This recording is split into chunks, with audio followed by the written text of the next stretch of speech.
એ કરતા માને અજ્ઞાની જીવરાગનો, એટલે જીવ કરતા થતો હોય છે, કરતા પણ છોડીને કેમ રહ્યો?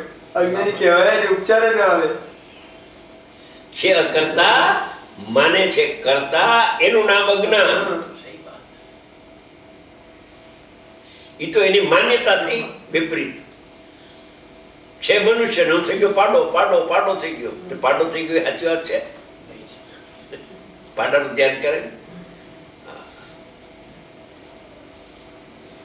એવો સ્વભાવ છે. આત્મા જ્ઞાનમય રહ્યો છે, અનાદિ અનંત જ્ઞાન સ્વભાવી આત્મા સ્વભાવને છોડતો નથી અને પરભાવને ગ્રહણ કરતો નથી.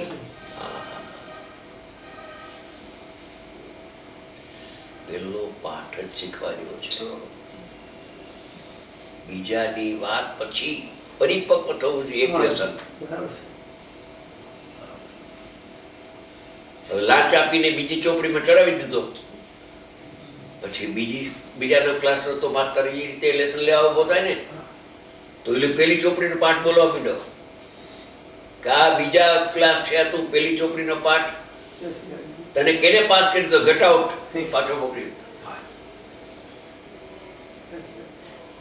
કે હું પરને જાણતો નથી, ઓલો કે હું બીજી માં આવ્યો, હું પરને જાણતો નથી, જાણનાર જણાય, પરને જાણતો નથી. પછી માસ્તરે કહ્યું પરને જાણતો નથી બરાબર છે, પણ પરિણામ થાય ને કોણ કરે? કે એવું કરું, ગેટ આઉટ.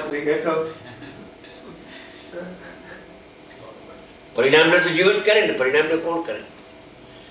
કે કર્મથી પરિણામ થતા નથી, કર્મ ભિન્ન છે. કર્મ બિચારા કોણ? ભૂલ મેરી અધિકારી. આવું આવું સલ્ય રહ્યું છે. ક્રમિક અભ્યાસનો કાલ 4 કયા પ્રકાર આવે? બહુ સારી બરાબર.